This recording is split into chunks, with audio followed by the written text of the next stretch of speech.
What is your name? Wayne. Gary. Gary. Have we met before, Gary? Not here. I see.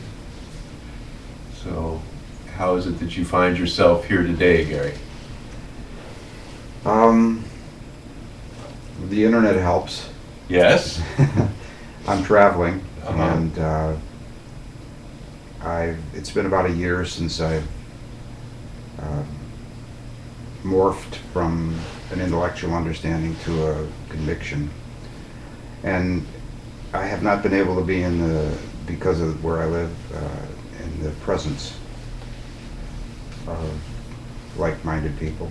Uh-huh. And I'm traveling with my wife now. We travel for the winter, and I had some questions come up in the last couple of days and some conversations I've had with some of the people, and I just thought I'd want to look into having them answered.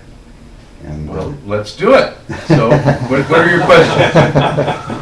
well, actually, I got into a very wonderful discussion the other day with a gentleman that I just met. We travel in a motorhome, so we're in this motorhome park, Right. and befriended a single gentleman who is a devout Christian. And I've been studying Vedanta, Advaita Vedanta, since I was in my late 30s. And so we got it on, and it was wonderful. It was a very non-judgmental discussion and everything. But he started asking me about free will. Uh-huh. And of course, in his tradition, his belief, free will is really important. And I said, well, I don't see free will anymore. I see everything as just as it is, just happening. And he started saying, well, how can that be? And I didn't have the right answers for him. Even though I felt the right answer, it wasn't coming out in words. Uh-huh. And because I says, everything is exactly the way it's supposed to be. There's no explanation for it. It just is. And I couldn't get any better than that. So I actually, this morning, I got up at 3 a.m. and sat, and the answers really came at that point. But I'd already made a decision, or the decision was already made the day or two before to come here. So pretty much the questions were answered. They came through me, but I would still like to hear it from another. Uh-huh. Well, my attitude on free will is that if you've got it, use it. Do you have it though? Is it Well, something that's you a think you question. have? That's a question that you have to always answer for yourself. You see, I'm not in the slightest bit. I have no philosophical orientation, so I have no agenda with people to convince them of anything. And if someone tells me that they have free will and it's working for them, I say, great, fantastic, wonderful. And my only interest is in people who have some concern. Say, I seem to have free will, but I can't seem to make it work all the time. That's the point at which things get interesting for me. Because then there's an opening, an opportunity to explore with people. But my guru, Ramesh Balsekar, he said, you do have free will. And I mean, he cut the argument off at the knees. He says, yes, you have free will. You must exercise your free will. Of course, then he'd go on to so all the defensiveness would go away. All the defensiveness would go away. People get very defensive. You tell them you don't have free will. They go, wait a minute. Their heels dig in. Wait a minute. Are you trying to take away my free will? And so, I mean, he was brilliant. And he said, yes, you have free will.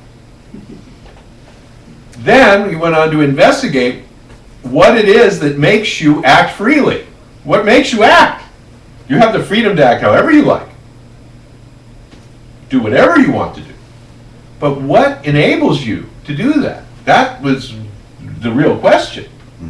What is it that's behind your free will? What makes you, what makes one person freely choose to murder another person, and what makes another person freely choose to help, kindly help, selflessly help people? What makes people choose that? That's where what gets really interesting.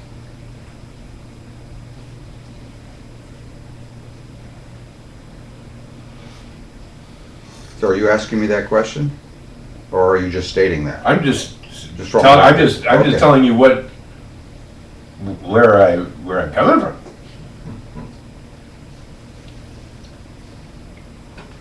And it's up to each person to, I mean, my whole role as a teacher, I feel, is simply to point to things.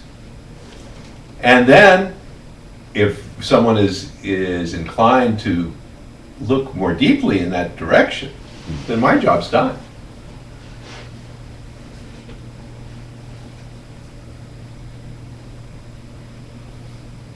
Because I don't have anything to teach. I don't have any truths to dispense about free will, about the unity of things, about any of that.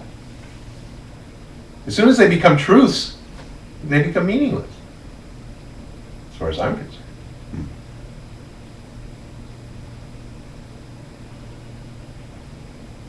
And the only truth is what you see directly for yourself and know deep in your heart. And whether you can articulate it to someone else or not, it makes no difference.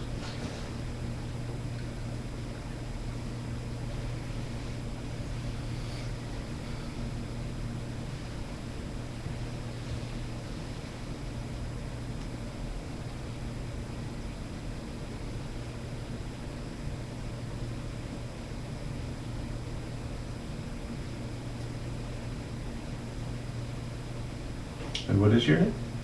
My name is Anne. Anne. Hi, Anne. Hi. Have we met before, Anne?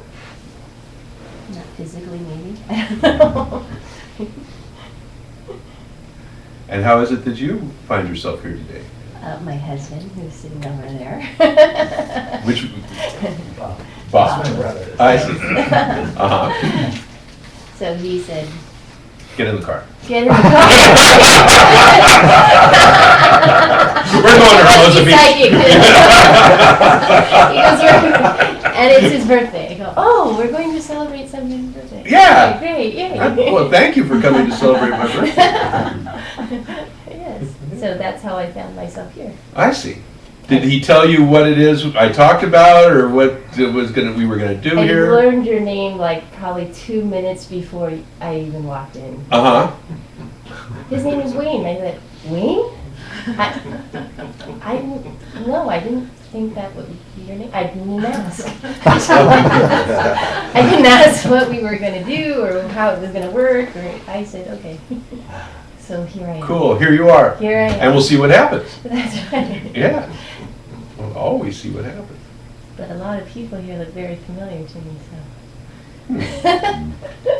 So it's interesting. The usual suspects. Yeah. Would you consider yourself a spiritual seeker, per se? Anne, or? Well, I was born and raised Buddhist, Uh-huh. and so yes, to answer your question. Mm-hmm. And have you followed Buddhist traditions through your life? And I mean, do you continue to have a Buddhist practice of some kind? My version. Yeah. My version, according to my father and others, maybe not so much so strict. Uh-huh. But yes, there's a lot of beliefs and practices that I believe in.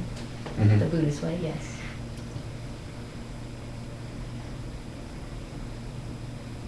And you find this works fairly well for you, all in all? Or are there some areas of discomfort that... Well, Very difficult. I have questions and not any specifics. Uh-huh. Not like our friend here. But I was born in a family who never spoke of God. And then when I started using word of God, then it was like, what has happened to you? Uh-huh. But I just think I'm reframing exactly what my father believes in, but just using different words and terms. Right. Mm-hmm. And what is your sense of God? Oh, my sense of when I use God is there's a universal energy or power that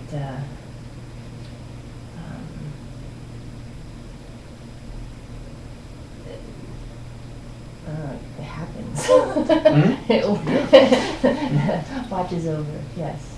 Mm-hmm. So I understand that Buddhism is a teaching of Buddha, and then there's just questions that I have that from what I was taught about heaven and hell and all sorts, and what happens in the recycling business of karma and that sort. So Yeah, because it's really confusing stuff. it is. I mean, it's confusing because I don't think, I mean, it's, for the most part, not very well. Yes. I mean, it's a mishmash is the problem. Mm-hmm. When you get into religions, they tend to be in a sort of an amalgam, a conglomeration of often ill-fitting ideas. And as over time, there's just all of this stuff is kind of accumulated. So religions can be potent pointers to things, and they can be very comfortable places in which to do spiritual work. But they can also be incredibly confusing.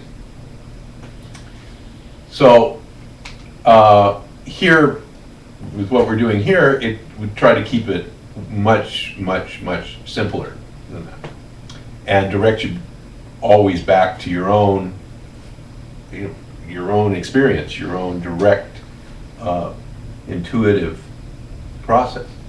Yes. And within that context, all the concepts of reincarnation, of karma, of all of that take a back seat. Heaven and hell, all of those kinds of things are very much secondary to this teaching. What we're really focused on is what you would call God. In this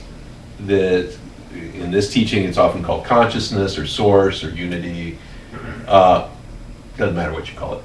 But it's that which is everything. And really everything.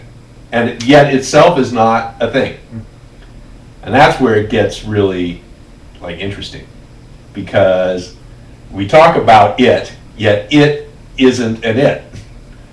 Because there's no other than it. For something to be an it has to exist separate from something else. But this consciousness, God, source, totality, is everything. And so everything is within it. And that would, of course, include all the good stuff, all the bad stuff, everything. Everything, without any equivocation. Everything.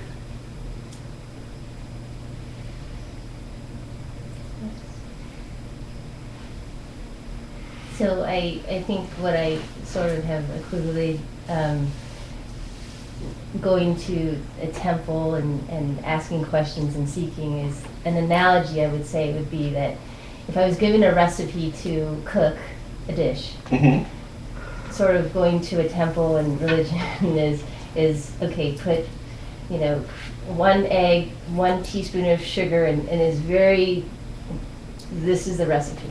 Right. And sort of now I have gotten to sort of a point in my life where I said, well, what if I add this? Or what if does it really need this? Mm-hmm. So that's how I've sort of seen my journey so far. Uh-huh. But I haven't really gotten I'm still staying within the the recipe and haven't really explored as much, but I think I'm headed towards. I think that's a great analogy, and I love to cook, so I find it attractive as well, because I mean recipes are great.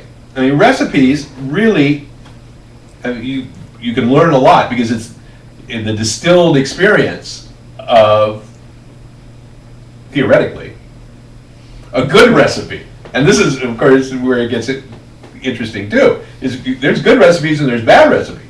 In religions, I mean, which are a conglomeration of recipes, there's some good ones and some bad ones. And, but in a good recipe, there's lots to learn in terms of the balance between things and how things are put together, and so you can, through the experience of going through that process, you can really learn some good basic fundamental things.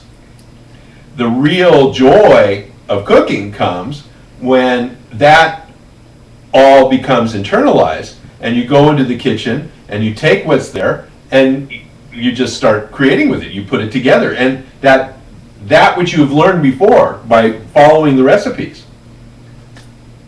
comes through in the process, in the living, in the living cooking, or the living seeking. And coincidentally, this teaching is called the Living Teaching, because it is very much concerned with exactly that. This living energy as it's expressing in this moment in a creative presence.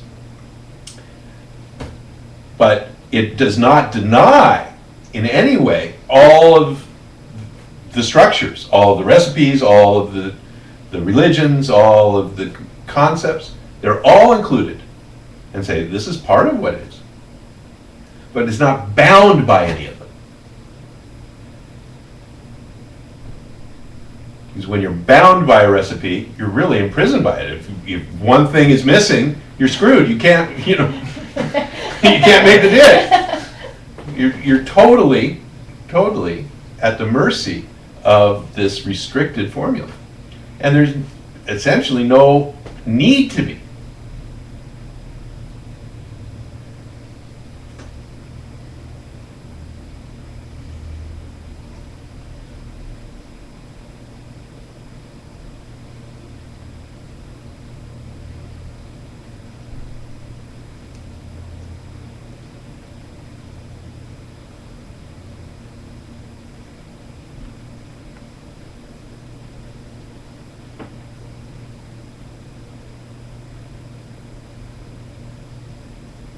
Do you like to cook? Yes, Yeah. I do. Are you a recipe cook or a? Yes, actually, I am a recipe cook, and at one point I watched my husband cook, and I watched my brother-in-law cook, and they just take things out of the cabinet and start cooking, and I thought, heck, if they can do it, I could do it. It doesn't always come out, as they do, and so, but it really freed me up for a lot of things, and I was more adventurous in cooking. Mm-hmm.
Well, continuing with the metaphor, these recipes can be very potent guides, just as spiritual teachings and spiritual teachers can be very valuable guides. The other day, I was feeling adventurous, and I took a recipe from a master, Thomas Keller, and thought, I'd find out what this was, learn, and it was a very complex sauce in which you boiled, you make a stock out of mussels, and then took vanilla beans and butter and saffron and made this incredible sauce that took half a day to make, to spoon over a piece of fish.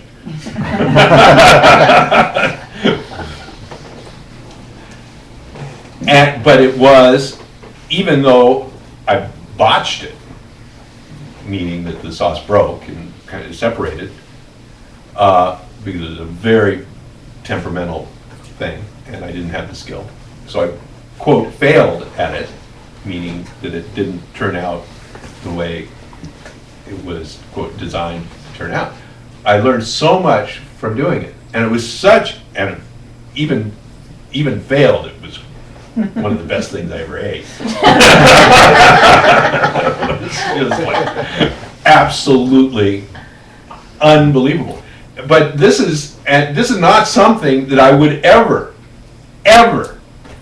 be able to, in terms of my own pull stuff out of the cabinets, be able to prepare. I mean, this was the culmination of someone's,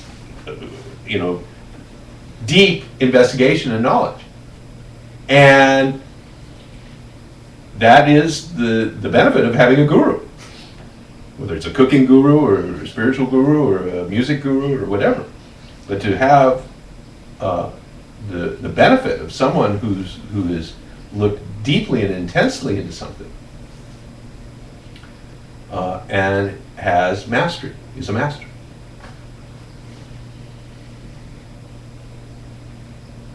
Yeah, one of the things I've really been working on in the last few years, but really so in the last two, is about beliefs. And it's, coming to realize it's just a thought, and really there's no weight to any of it. Mm-hmm. And going back to the recipe again, my husband says, "Ann, can you make pad thai?" My belief is, no. It's so hard. It's so difficult. It's, not just anybody can make it. It's just, you need the right stuff and this and that. And he said, "Oh yeah, really?" Had a recipe, and he made it. And today we had this discussion about the word for, foreigner, non-Thai is phalang. I immediately called my family and said, "Guess what? The phalang made pad thai." And he made it look so simple.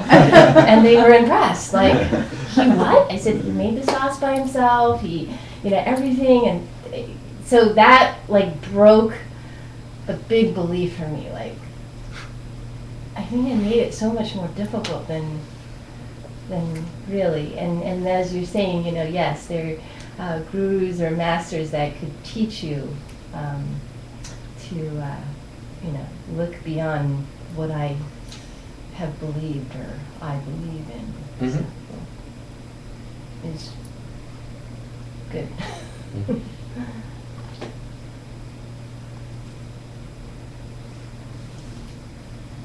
So thank you.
And what is your name? Eve. Eve. Yeah. Have we met before you? Yes, I was here in December, Ah, already last year, I see. a couple of times. And so we've met. And I've been reading your books also. Ah, Like the two, Enlightenment is Not What You Think, and the other one, the title. the red one or the blue one? No, the back one. Acceptance. Ah, Acceptance is what it is. And this morning I was reading a little bit, and there was something which I struggled upon, which was about suffering. mm-hmm. And where you say that suffering, in fact, comes with at the same time as the false sense of doership. Authorship, yes. Authorship. Yeah. sorry. But okay, is there a difference between for you between pain and suffering? Yes. Okay. Profound difference. Okay, because pain you can have at any time, anywhere. That's right. Pain But you is can a accept- function of The organism. living. Yeah. If there's life, there will be pleasure and pain. Yes. Those are inevitables. Okay. And so when I talk about suffering, suffering is the condition in which the pain is grabbed or taken by the false sense of authorship. So when there is this involvement, the pain of the moment is extended out of the moment into the past, into the future, and exponentially explodes. And that explosion of the pain is the suffering. Okay. Yeah, that clarified the distinction between pain and suffering. Because, I mean, you can have a toothache, Yes, and it's painful. yes. And emotional pain, Yeah. yes, certainly. So, but there is no suffering in that. There is no suffering when there is no false sense of authorship to Grab. grab The pain. and to explode the pain. Okay. What do you mean by explode? To make it Magnify. expand into this huge amorphous, it becomes, the pain, the image I have is that the pain is solid. It is here, now, in the moment. When it explodes, it becomes like a gas. It permeates everything. This pain is now associated with all that ever was, that all that ever will be. It colors everything. And that is suffering. You see, because it's not, and it's no longer tangible. It's no longer something substantive. It's just this amorphous everything, negative everything. That's the suffering. It's like you're buying into it at that point. Well, that's one way of saying it. Yes, it is an involvement by the false me. So when we say you're buying into it, the false sense of authorship is involved in it. The you that is experiential, that is primary, is totally involved in it. You see, it is totally bought into it, if you will. Because the pain of the moment, for the sage, is exquisitely painful. It's total. That pain of the moment is pure pain. Unmitigated. Pure pain.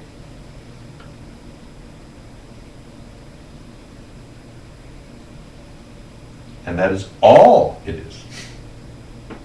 And then, in the next moment, it may pass. And eventually it will pass. And it does pass. And it is no more. But when it is there, it is there. And when it's gone, it's gone. And the sage knows it's my pain. You know, it's not Paul's pain. my pain. I'm experiencing the pain. But that I is limited.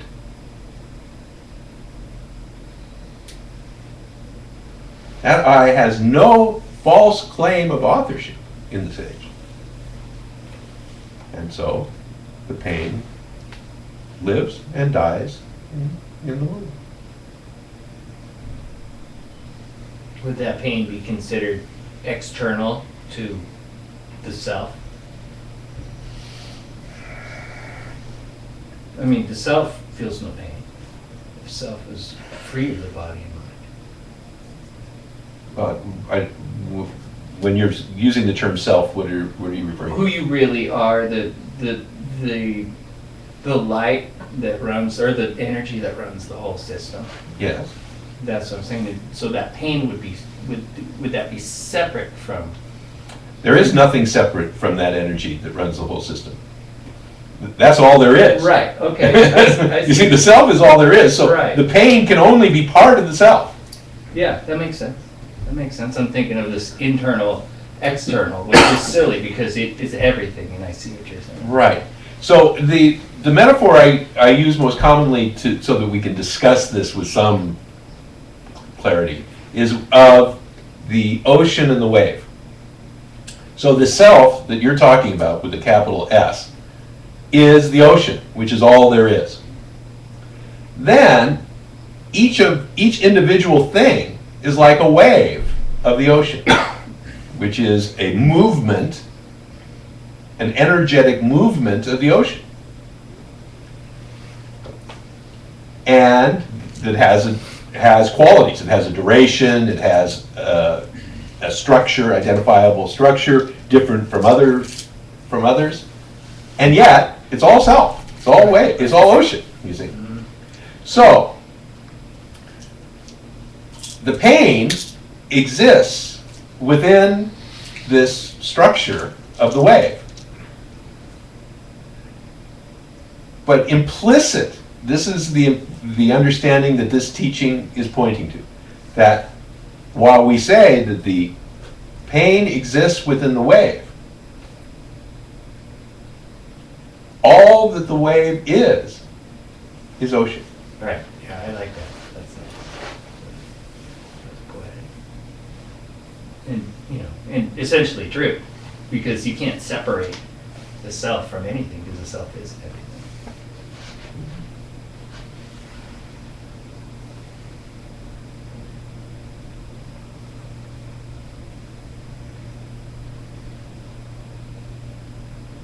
So when I talk about the false sense of authorship,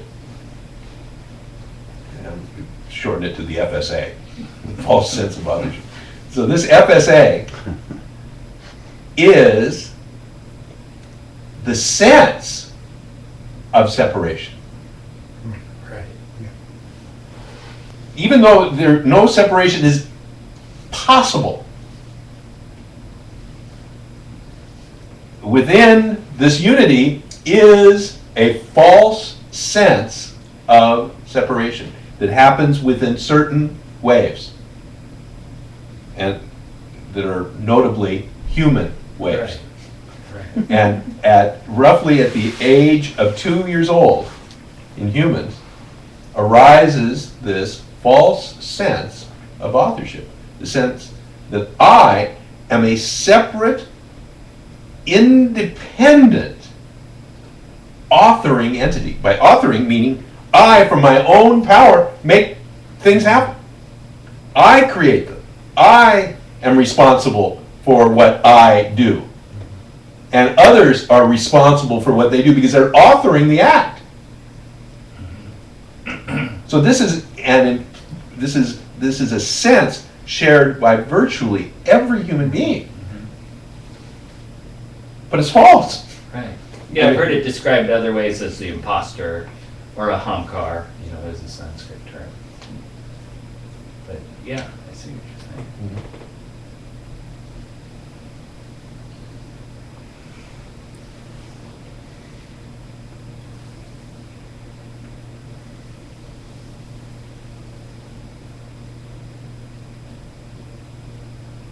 Gita, the doer, is really one of the big points in the Gita is that, Krishna is the doer of all. And just when you believe that you're the doer, that's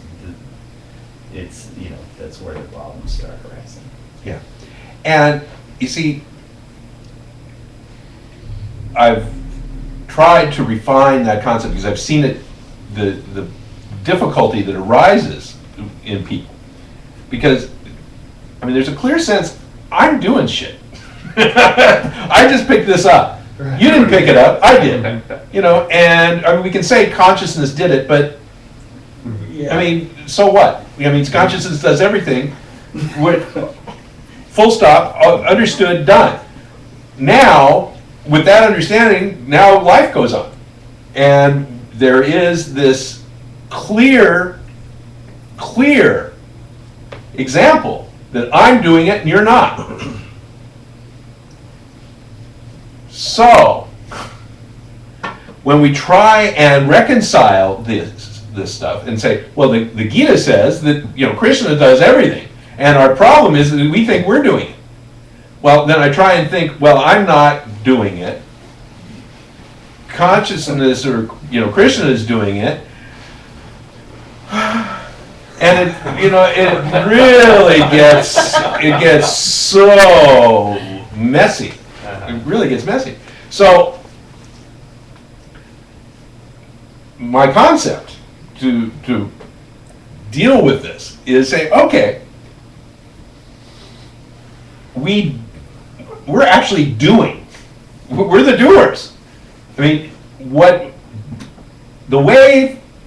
makes the wave, what differentiates the wave is what it does.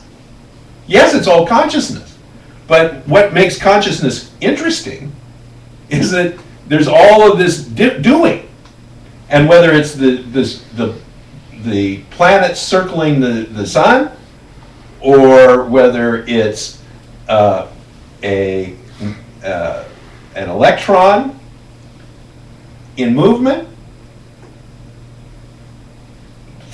there's doing happening. Stuff is there's movement. There's doing. There's happening, and that's what is the building block of experiential existence. So, to deal with this, and because I really believe what the Gita is pointing to is what I call authorship. They're pointing you to the fact that consciousness, the source, does everything. And what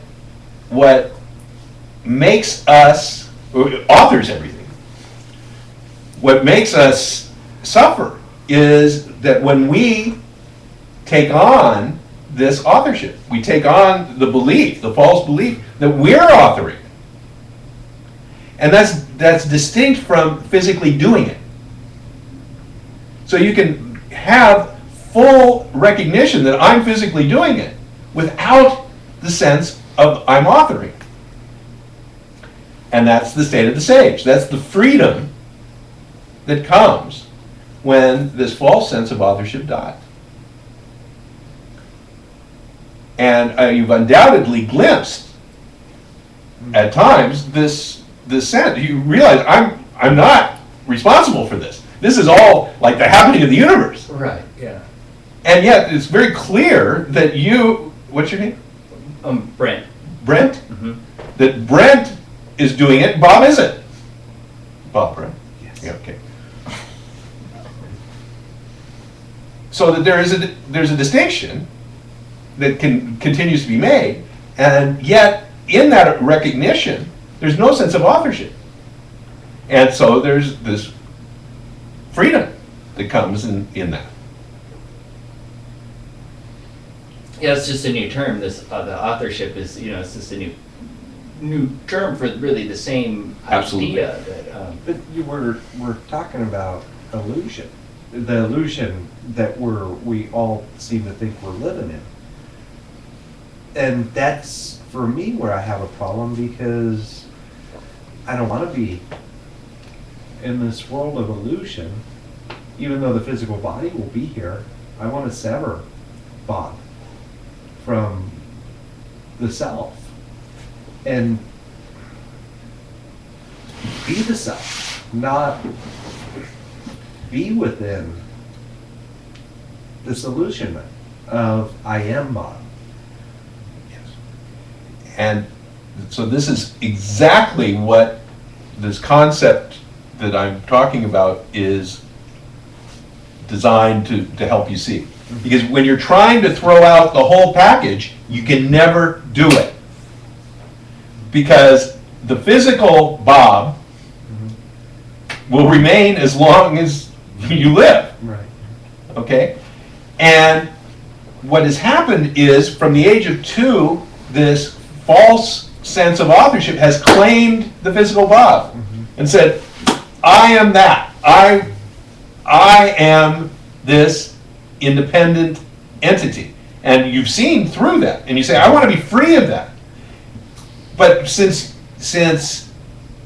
this false sense of authorship has claimed and sort of like ivy on a wall, you know, tentacled its way into the physical Bob to a point where one starts and the other stops, you can't even see anymore. So the assumption is that it's one thing, and you try and get rid of this one thing, but you can't. You just can't. When because it's separated for short periods of time. And that's right. And how do I stop using the intellect, the brain, at that point where they're separated and just be? Because when they are separated, I am just being. I'm nothing but being. But then this little guy, it starts, it's like it shoots out its tentacles and wants to re-grab on. Yes, it does. But that's not the intellect. That's what I'm trying to point to you. It's not the intellect. It's not the mind. It is, I mean, the physical mind. It is this false sense of authorship, which has, once again, claimed to be the mind. So it gets so incredibly subtle, but the crucial thing is to recognize that the illusion that the Gitas and the teachers have talked about forever is not the illusion of Bob, of the manifest world. Although it's because of religions and people not understanding, that has, in some religious structures, become the de facto understanding. That it's just anything that exists is the problem. But it's funky. It doesn't. The more subtle, the deeper understanding is that these waves, the manifest world, is the ocean. It already is it. There's no need to get rid of it. It's not providing. That's not where the suffering is. Well, it is where the suffering is, because if there's no manifest world, there's no suffering. But there's nothing else either. There's no experience. There's nothing. Yes. Absolutely zip. The zip of everything. Right. You know, everything unmanifest. But there's no play of life. There's none of the whole exciting, painful, beautiful, ugly, disgusting, fabulous drama of life. There's just zip. Okay. I have no interest in that. What interests me is within the drama and play of life that there can be the peace of total acceptance, being that this is all playing out perfectly. It all is exactly as it should be, including all of the hide and seek of the false sense of authorship. And as this understanding deepens, as the seeing deepens, the suffering reduces. The suffering of life simply reduces.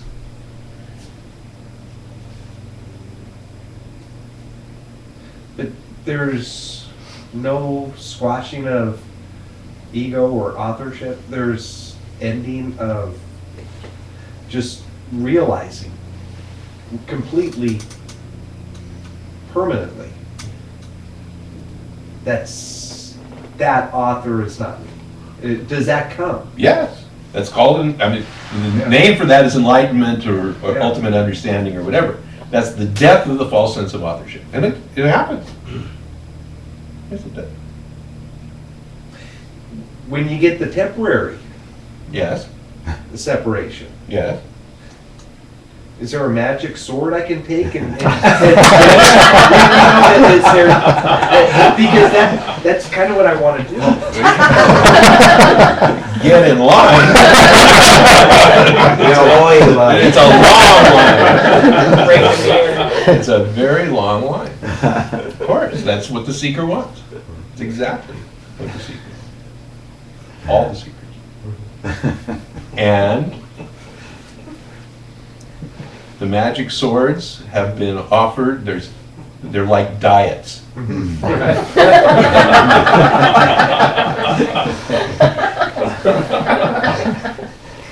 You just keep doing what you're doing, and eventually the understanding gets deeper and deeper. Maybe. There's no guarantees. Yeah. I guess just accept. If you can. But even that, Yeah. even the acceptance comes.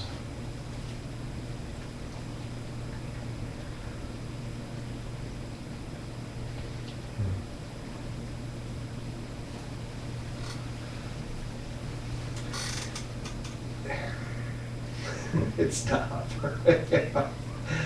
Because you realize who you are, and then it just becomes an experience that you could talk about with your brother. But when you realize who you are,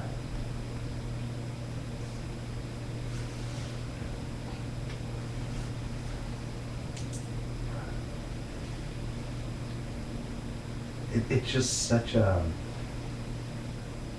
I guess, only when you get sucked back into Bob do you realize how beautiful it was.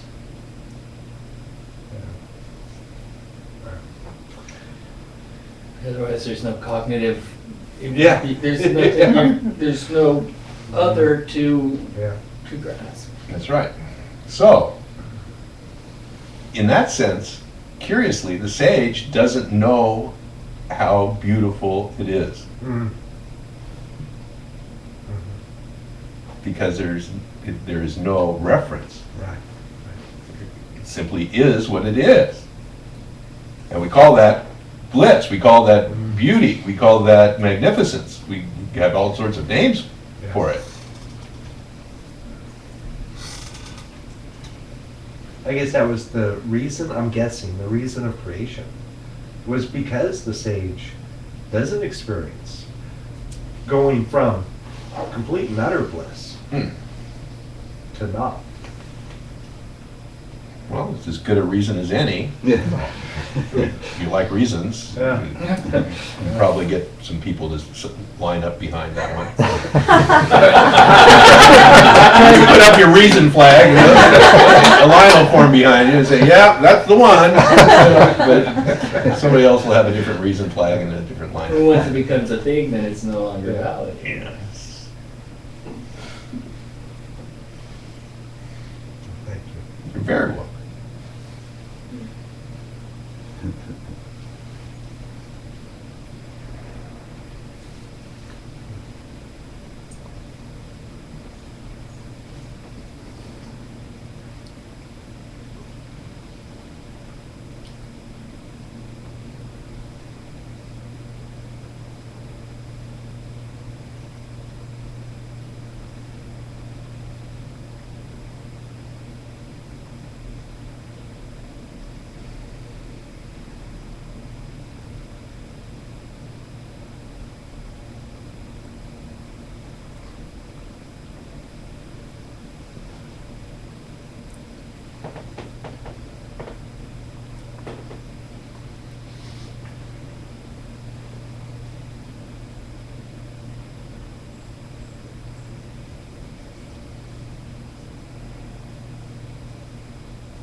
Wayne.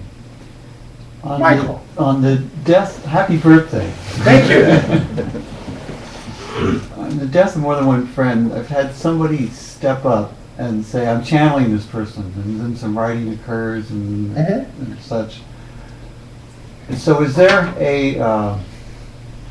in the wave analogy, this wave's gone. That's right.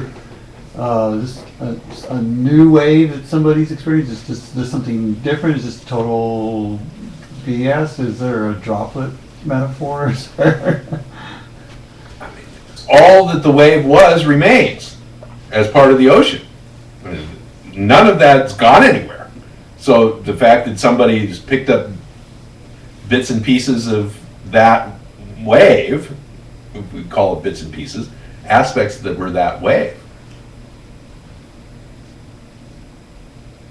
Seems to be a lot of reports of that. I have no personal experience of it, but why not?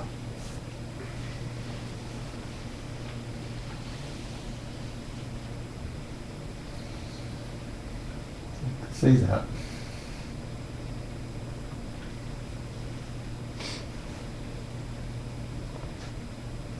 I have a friend who had worked in a gallery in Sedona, and she showed me the works of this little girl. She was, I think, 7, 8 years old, or something like that. And these paintings were Picasso. It was just Picasso. And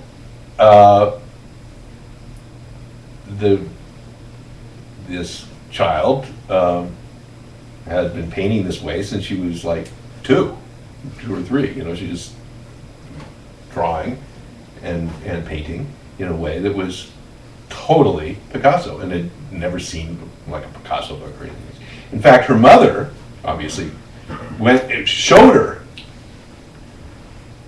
a book of Picasso's paintings, and she said, "Mommy, that man paints just like me."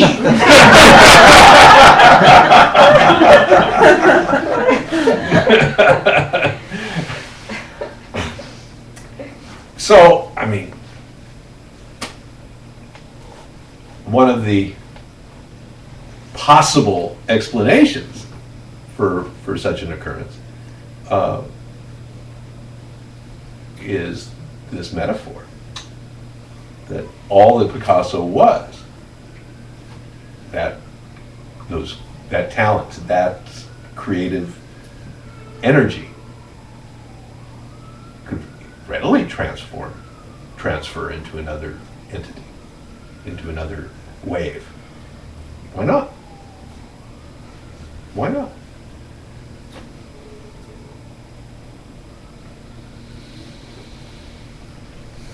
Thank you. Mm-hmm.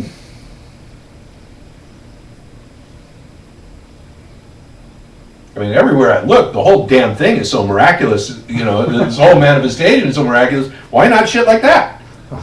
I don't know. I mean, why these limitations and not others? I have no idea. I mean, as far as I'm concerned, anything can happen within the manifest universe. There's no limitation whatsoever.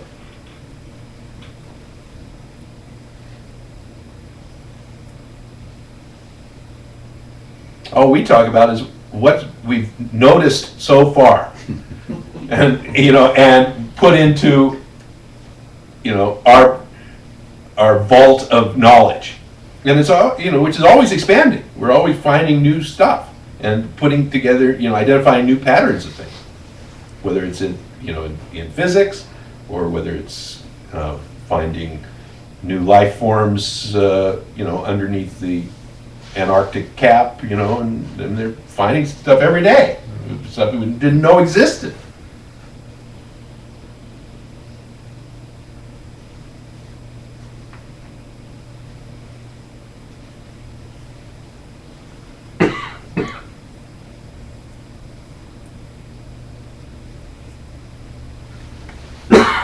Pretty wild. It is wild. It is wild when you think you know, that this, all of this we know, you know, and all this trick stuff that we've got, like iPads and, you know, able to put little things in our ears and talk to people on the other side of the world and you hear them and, you know, what's all that trick stuff? That's just like the tip of the iceberg of what's available, what exists. Minuscule.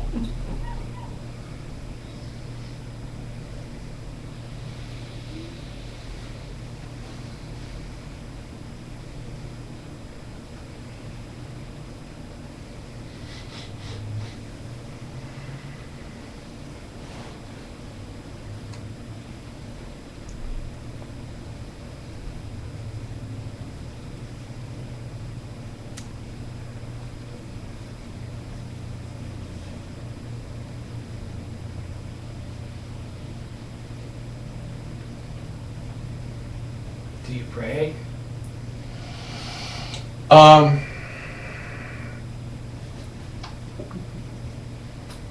Not in the traditional sense, no. I don't pray. What was that question? Whether I prayed. Oh. I have nothing against prayer. You know, Meditate? meditation, again, what sort of depends what you mean by meditate. Just, you know, try to slow the mind down, feel, you know, the power of your essence, I guess. That happens spontaneously, where the mind slows down, the body may, you know, slow down. Usually it happens when the body slows down, where I'll, you know, sit someplace and I'll have those kinds of physical experiences of quiet, deepening of the breath, the calming of the central nervous system, all of those things which I associate with meditation. That happens. Yeah. I don't have a formal meditation practice. Right. Not that I'm judging you or anything, I'm just curious as to how. Thank you.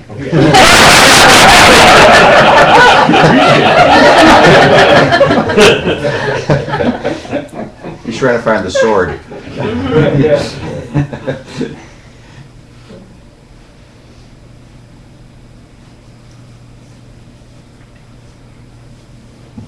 And who would be that judge anyway?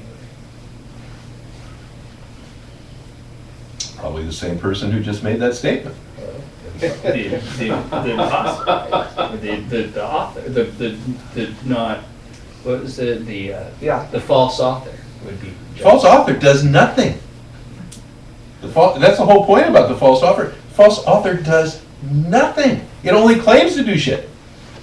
Right, yeah. So it doesn't even do that. Uh-huh. It's such a new concept, I'm still getting. Yeah, You know, cool, let's go. Is it the false author is the ego? I don't use the term ego because ego means different things to different people. Yeah. So to save the agony of having to define the term, I just start with a fresh one. Okay. Can you transpose the word free will into that? Is that? Well, generally, the ego, or the false sense of authorship, claims to be the author, to be, often when people talk about free will, they talk about being able to author things. That's what they mean by free will. You have to say, what do you mean by free will? But it's the ability to, from your own power, make things happen. And that is the false sense of authorship. But what I do from my own, that I am the source of what I do, as distinct from being the instrument through which the entire universe is functioning.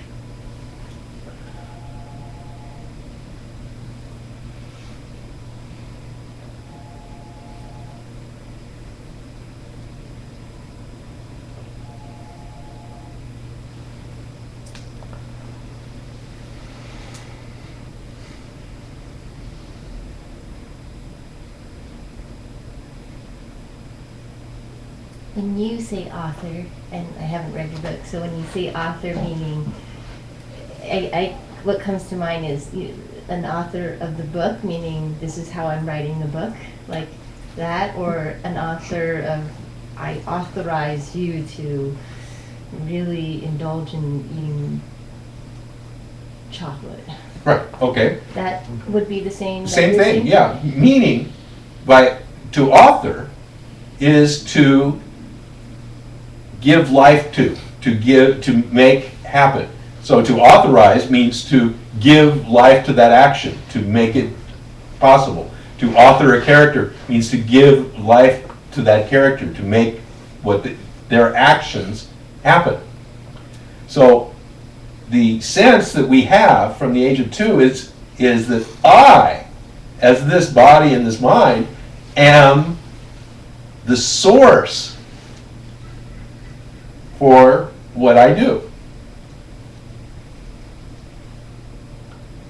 And so that if I eat chocolate when I'm trying, I told myself yesterday, look, I've got on the scale, I'm 20 pounds overweight, I got to start losing some weight, I'm going to cut out the chocolate. And then today I'm eating chocolate. And so the sense is that I am, the false sense of authorship says, I can control whether I eat chocolate or not. Because I'm the source, I'm the controller. I'm what's making it happen. Therefore, if I'm eating chocolate, I'm at fault. I'm responsible. It's me. And you're saying, when I hear you say false sense of, the false sense is what I am not clear about. Right. Well, what I mean is, what that is pointing to is that you're not the author. Oh. Meaning the sense that I am the author is false because it's patently not true. When you look into it, you begin to realize that in fact your action, whether it's eating chocolate when you say you're not going to, or any one of a million other things, is obviously not controllable by you. If you were able to author the action, you'd simply not eat the damn chocolate and lose the 20 pounds. I mean, Is that because of samskara or latent seeds, or? well, these are all the explanations that we have as to, but what are the latent seeds? So we just take it another step back further. Mm-hmm. What are the samskaras? Where do they start? What's the source of those things? Mm-hmm. So yes, I continue to eat chocolate, because I love chocolate. I've got an addictive nature. All of these things. But where does that come from? This is what we're getting to, is that what we do is the product of universal forces, not localized ones, not me. So our samskaras is just another way of saying it's the universe. I mean, in religions try and keep the moral obligation going by saying, okay, you're responsible for your samskaras. Because you made a bad choice before, now you're loaded with this crap. But it's all your fault because you did it before. So you didn't do it this time, you did it before. But it still comes back to you having the power. This teaching is asking the fundamental question, do you have it? It's not telling you you don't, even though I call it the false sense of ownership. I'm not saying that that's true. I'm just saying that this is a term I use to encourage you to look for yourself, to see why the hell you keep eating chocolate when you decide that you're going on a diet. Why do you, keep being mean to people you love? Sometimes, not all the time, but if you had the control, if you were truly the author of your life, I mean, couldn't you do a better job than this?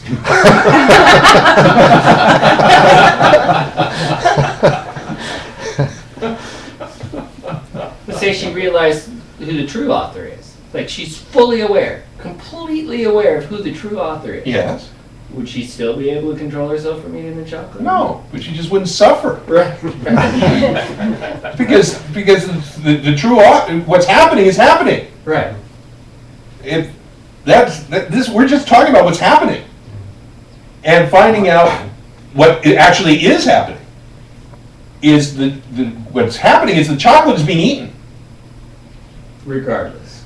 So the question is the chocolate being eaten because I'm screwing up? That I Right.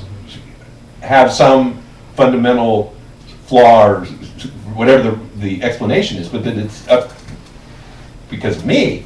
Or is the chocolate being eaten because it is part of a complex, hugely complex amalgam of forces, of genes and conditioning and the blood sugar levels in the body at the moment and all of these, various factors coming together in this moment to cause the chocolate to be eaten? That's the question.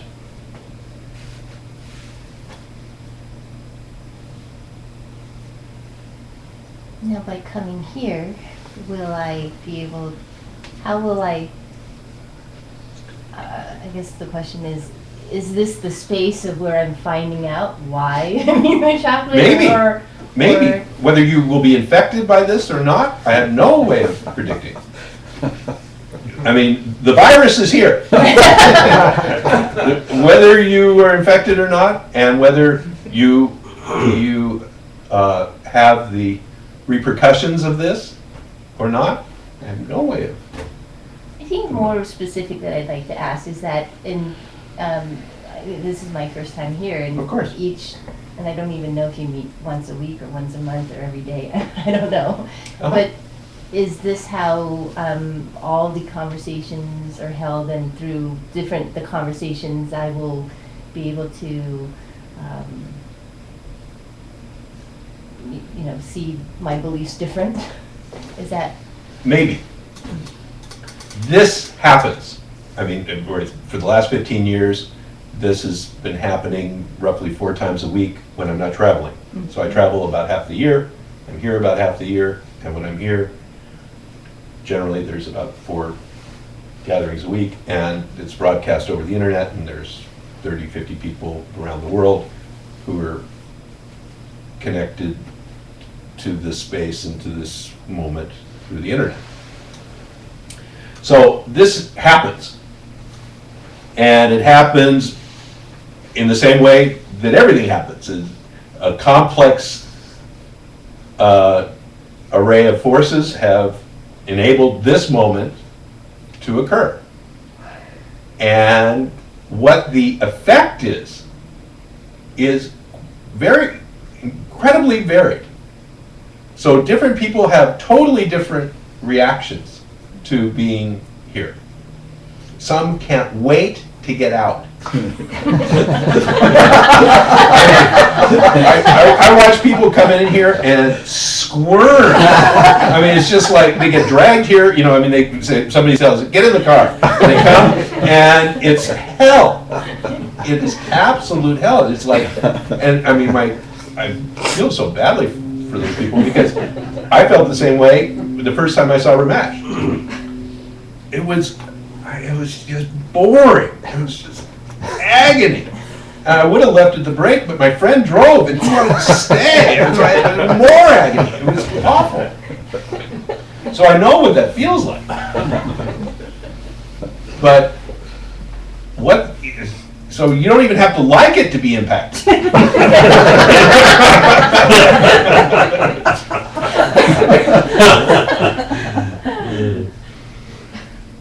And there's other people who've come and say, this is the best thing. This is wonderful. I can't wait to experience this again and to be more into this. And I never see him again.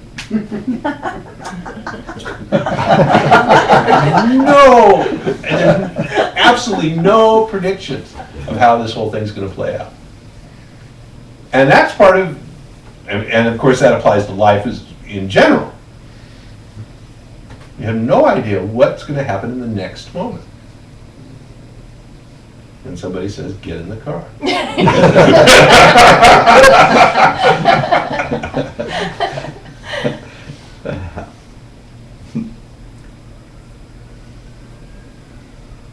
Should we make an effort to live in the moment? There's no should about it. You may make an effort to live in the moment, and that effort may be successful part of the time, none of the time, all the time. The question is, what makes you make an effort? To get away from Bob. No, that's the explanation you have for the effort being made. But what's responsible for the effort? All right, okay. But aren't we always in the moment whether we like it or not? There's nowhere else you could possibly be, of course. But the sense, the experience of being in the moment, what we call being present, that comes and goes. And, I mean, there's things that you can do to train yourself. But of course, whether you do those things or not is another matter entirely also. Whether you do the Vipassana training for, sit motionless for, 3 months or whatever, whether you just end up with cramps or whether you end up with a deep understanding, it varies from the individual. There's no predictor on any of it. So fundamentally, we come back to not the means, but we come back to the source. What is the source of what you do? Whatever it is. That's the question we're concerned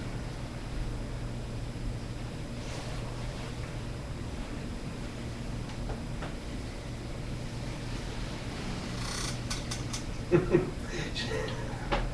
Focusing on the source during meditation. with. Yes.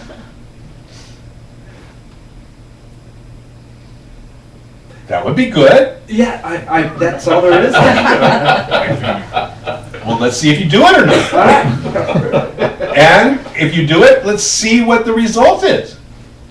There's no predictor. Truly no predictor. Do you feel it's predestined for someone, for like, say, Bob, to become aware, like when he walks out this door and he's like, I know who the author is, and he stays with it for the rest of his life. Do you feel like that is karmic or something like that? I mean, all those explanations are not the They're ones just I use. explanations. They're not the ones I use. Right, I mean, so people who talk about reincarnation and karma and all that stuff, you'll have to talk to them about the explanations for things. What I'm concerned with is what makes something happen.